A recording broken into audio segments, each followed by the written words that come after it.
opportunity is everywhere. And now, so are you. Who got work? Get hired today. Finding a job shouldn't be a job. We connect you to local opportunities instantly. Get hired, get working. Yeah, what's going on, ladies and gentlemen? Welcome back to another great episode of Shyt Talkin Time with your boy Browser, not me, Wealth. Time for us to do what we do best in this talking shit. Got another great episode for you guys today. Being those that I'm back live on the flesh. I try to come out every now and then for y'all. And I'll pretty much give y'all guys a new format of how the channel is going to go so that way you can stop screaming.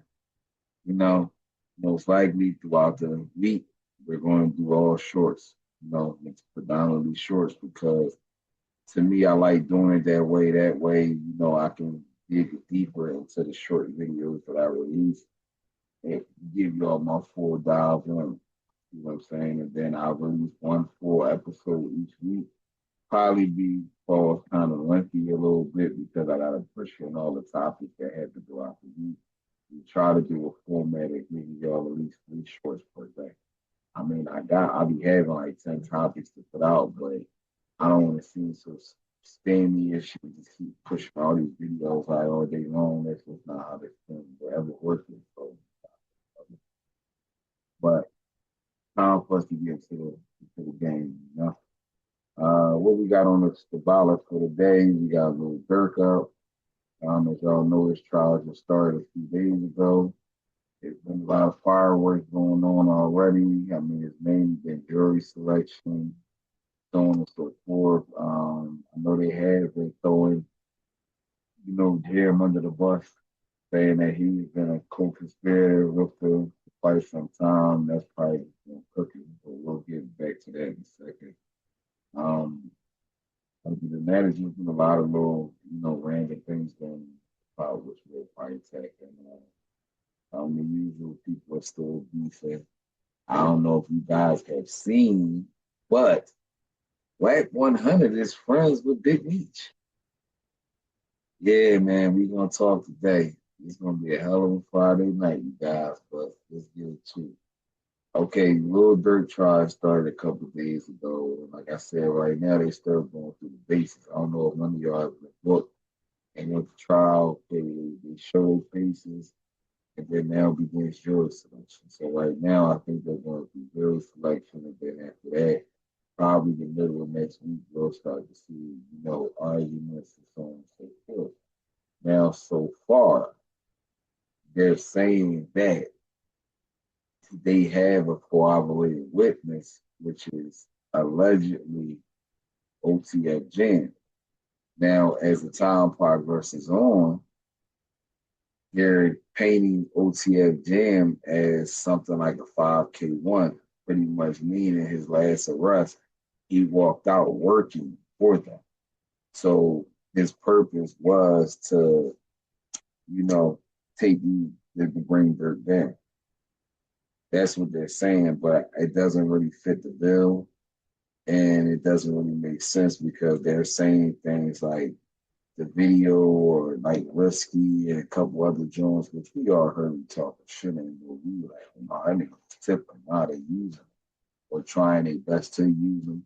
Anything that was recorded within that pocket of that window, then they I seen something where they was trying to insinuate that he was using the videos and lyrics to disguise messages, hiring mass hitters.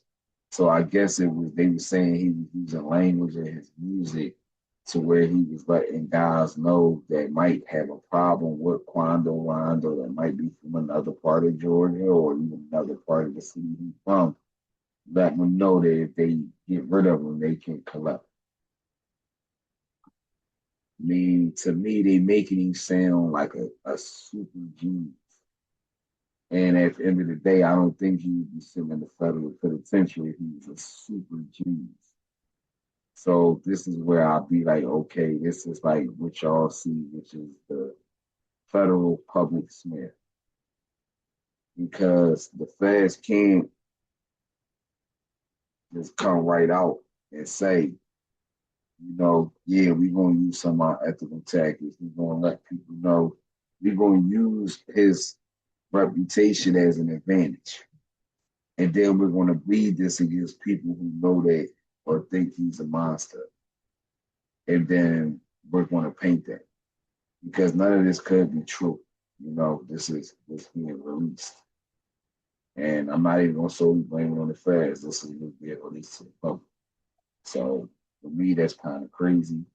I'm not really hearing too much about the whole OTF Bonnie becoming a cooperating witness. They was talking about it, but I don't see anything dealing with it. See what I'm saying? And then, they got niggas like Boom Mo, they trying to bring in him arrested, but they dropping a lot of names of people. See what I'm saying? So as of yesterday, song started circulating throughout the internet, which is an acapella song from OTF Jam, pretty much rapping about a bunch of OTF shit or how they slide and how they rock or whatever the case may be. And then somebody who played the song makes a point like, yo, everybody in this song booked except for one person. You better go running high, and they coming for his ass next. See what I'm saying? And this is how I try to tell people all the time how it works as far as dealing with that type of stuff and then gangs and these cases and so on and so forth. And stuff. It's like, these niggas feel like they brothers and things like that. But if you do the research and you watch the videos, I think OTF Jam was somebody that was added. Now, of course, I don't know, if the streets or the feds is painting like he was hired, like, you know, pretty much like a nigga that come highly recommended. Like, if you want to get something clean, a real good cleaner, and he was recruited like that. And then they trying to say the 50,000 that he gave him was for cleaner fees and shit like that. Like, it's just kind of crazy. I mean, not knowing if any of this stuff is true. And if it isn't, like, damn, they really trying to fuck him up. See what I'm saying? But only thing that I can really say from this point is we at the finish line now, so let's sit tight and let's see what the evidence says. We know it'll probably be public like everybody else trial. If y'all been checking out the Keefe D Jones, which we probably talk about too, but we sure, man. But it's public, so all we can do now is sit and wait for the evidence and wait for the shorts to come out, or testimonies, and see who's really telling, who's going to break it down, so on and so forth. But the only thing I can say is it's a very unfortunate situation for Turkey's family and his friends. He is innocent, he had nothing to do with it, and that's kind of fucked up. He spent all that time of his life in jail, a bunch of money lost. Trying to be optimistic because a lot of cats like, no, cook. I don't know. Maybe they said he know. I don't know. I don't know. And like they said, innocent until proven guilty. So he could not be the jury because ain't none of us be victims.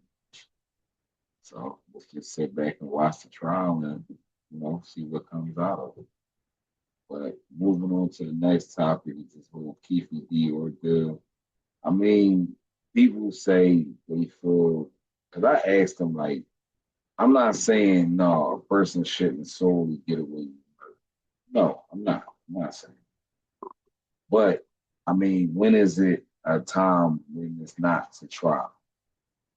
See what I'm saying? Because it's no statute of limitation on murder. But there was a lot of other parties. Just so happened all the parties that had something to do with this murder are deceased. So the last person alive gets stuck holding back. My understanding is how it works, but I do feel a little unfortunate. I'm not saying Keefe D, if he did kill Tupac Shakur or did have a hand in killing him, yes, I do feel that he should have some type of punishment or reparation. But at the age and condition that Keefe D is at, I'm not gonna lie to y'all, ladies and gentlemen. That man probably be dead on his own next 5 years. So I mean, you can put him in prison just so you can say he died in prison. I guess I don't know, but to me myself, I don't think that the state is going to get any punishment out of someone that old, not unless his ass get beat. They gonna kill him before he dies. But at the end of the day, he got a bunch of health conditions and he's up in years. Honestly, I think Keefe D really don't care either way because he sees and he lived this life. He was supposed to be, a high ranking gang member, so he always had respect. He moved around. You heard him say he had floor seats. He had some money. So at the end of the day, he lived his life. And by the age of that, as a gang member, shit, he lived that long. He lived too long. You know what I'm saying? And I'm just telling you how niggas in the streets and gang culture and street culture, you look at the age of 25 what you did. So you live to 50, well, you was doubled up. That's when you out here the whole time. Or you left out a bad taste and then that comes back to haunt you. Outside of that, nah, you keep you do live two lifetimes on the street. So you probably really don't care whether whatever happens. I know he don't want to go to jail though. But he probably really ain't, you know, and he run around trying to tell on this person, telling that person that was some people that testify with Diddy gave some bread up and shit like that. But see, even with that whole Diddy situation, right? You can say that I orchestrated a hit. Now, the only way that I really see me, and this is just even myself, when I'm thinking, if I was to think of playing through like that, the only way that I see me getting caught up is if you got clear sight of every piece of the crime. So if you say, did he hire somebody to kill Tupac? But the guy who he hired burnt the guys who killed him, which meaning they never received payment for this hired hit. He paid someone, but not the people that did the hit, and not the person that, well, he did have something to do with it. He was entwined, so it's a co-conspirator. But the person never got paid. So I wonder, does that legally mean it if the transaction was not closed? I mean, the job was done, which was ordered, but the transaction wasn't closed out if the person burnt, the middleman burnt the shoes. So I'm like, damn, that shit kind of funny to me when I think about that. Like, how did that work out? And I mean, it's real unfortunate for Keefe D and his family because, like I said, it probably was 3, 4 shooters. Just by happening the way life is, they're dead. So now me and my family got to take all the weight on killing a fucking music icon. That's crazy, man. That's why I feel bad. But even watching a live trial, him and his homie going back and forth with the lawyer, that people in there calling people rats on the stand. I said, yo, Keefe D trial crazy. Like it definitely has been entertaining. I mean, I've been waiting for Dirk Jones to start a little more because it's a little more sight. I mean, I'm not saying Keefe D is guilty. I mean, but he said it in the book himself. So it's like I'm not worried about a trial when we already know. See what I'm saying? So Keefe D trial just keep me going to Dirk Jones start because if the man said in the book he had hands in killing Tupac, he was one of the people that was there at night, all that other shit. What did he care for? We watching to see how much time he gonna get at the age of 68. I don't give a fuck. I know he not gonna get off. I highly doubt that. I don't know what type of legal maneuvering, but I highly doubt he's gonna get off. So at the end of the day, that's something that I'm not gonna watch. I'll just sit back and wait to hear the results of the time that they gave him, whatever punishment they're gonna serve. I'm cool with that. Cause you talk about Lil Durk got his whole life in front of him. Keefe D already lived his life. See what I'm saying? So I'm gonna pay more attention to the whole Durk trial. I'm gonna, you know, pay up on that. Last topic before I get up out of here if y'all noticing, there's been a lot of media fire. Um, and I'll call it myself, Charlamagne, so he ain't got nothing to do me like that. Me being a low level podcaster, right? Sitting back watching all these media fires, they just going at each other. It's like whole top dog industry of the media who deliver y'all information are all bumping heads with each other for bad information. And then they continue to throw out bad information. It's just crazy, man. So I'm gonna just give y'all guys a good word of advice. Just watch me all take y'all input from. I'm not gonna name anybody outside of that, but like these guys are here. Just pay attention to what's going on in this whole little media frenzy thing, where all these podcasters and other journalists and all this little weird mashup. We're gonna talk about it through the whole episode, but it's just like it's just crazy. And I just wonder where does it come from or why did all this start? Because somebody didn't tell you that somebody was coming after you. Or, that's what I'm like. It's just like a crazy situation. And if you watch how it play out, it's like I'm just waiting to see who will be the one to get burnt. But last topic before we go, say the best for last. Buddy of mine called me. He said, "Yeah, man, Wack 100 and Big Meech, cool." Nah, you tripping. Yeah, man, I heard some shit happen and some paperwork came out, but that boy Cuffee was telling and Wack came at him about it. They had a discussion. Him, Meech, and Cuffee was all together. And I said, damn. I said, it's looking bad for Cuffee, man. The way he made it sound, but see, like I told my man, and that's all I'm gonna say about this. When Wack 100, he tried his best to destroy Meech, and it didn't work. Meech still continued to end up on streams and end up being talked about. Yeah, he might have took a hit on a couple of things, but you can't erase a icon. It's kind of impossible. But they thought they could because in this day and age, they feel so powerful with their fingers and their microphones and their teams around them that want to push, that they will push whatever narrative they tell them to. And they think that they can just brutally just bully me. Yeah, I'm just glad it didn't work. See what I'm saying? Because whether he did, didn't, coulda, shoulda, hey, niggas is still fucking with. See what I'm saying? And it's like even for now, for something like that to come out the way that nigga Cuffee was doing him, because I'm gonna definitely do my own research on it. Like I said, it's gives me sharing some information from the conversation. To me, I stopped kind of following Wack 100 quite some time ago. I don't like some practice with him. But even for me to hear this information right here, it definitely solidifies a lot of things. I don't like practicing the way we operate, but I mean, I just felt like if this is all true, that's kind of corny.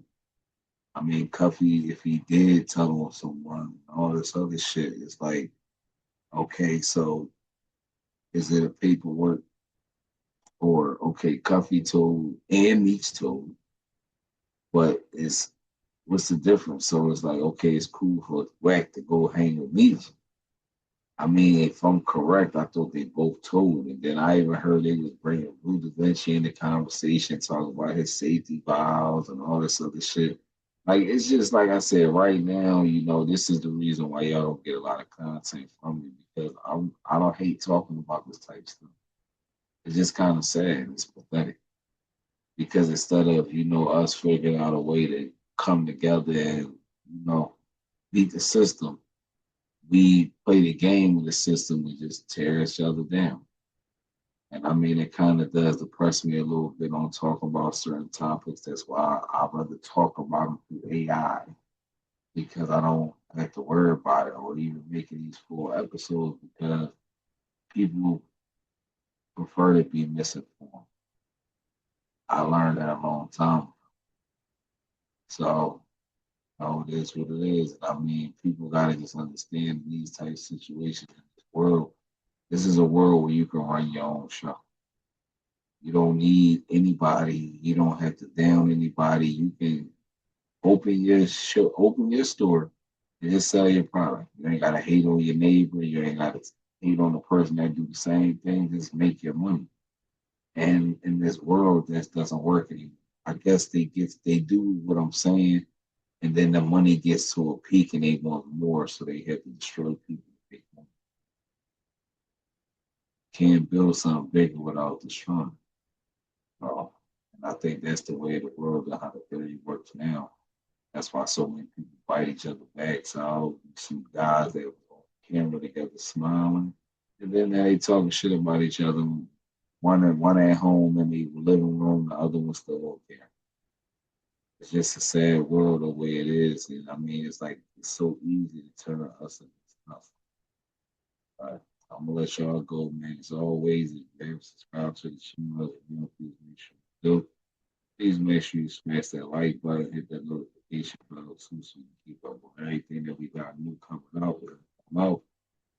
As always, make sure you check out the sponsor. I shouldn't even tell y'all no more. As always, I get on y'all next time.